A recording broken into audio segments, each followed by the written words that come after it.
We sat down with the assistant principal at Warren Woods Tower High School and asked him about the hallways and tardies.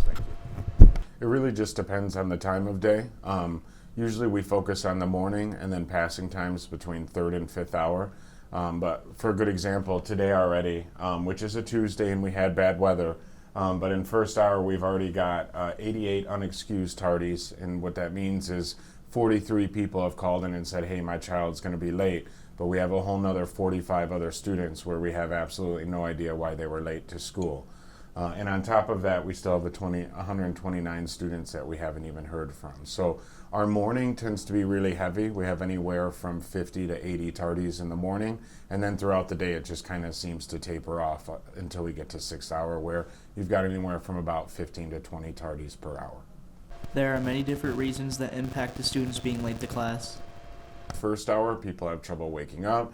A lot of the times they're students with tasked with getting themselves dressed, woken up, and drive themselves to school, and that can be a challenge.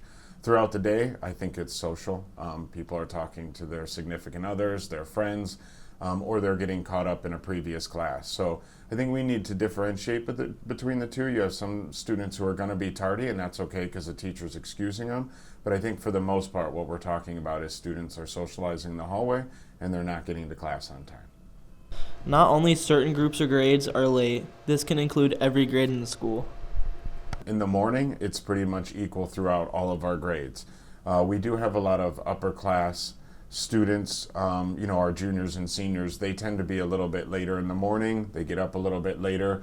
But throughout the day, our freshman class and sophomore class, not to call you all out, is by far our worst students when it comes to tardies right now. Our juniors and seniors throughout the day tend to be a little bit better, but right now our freshmen and sophomores are struggling to get to class on time.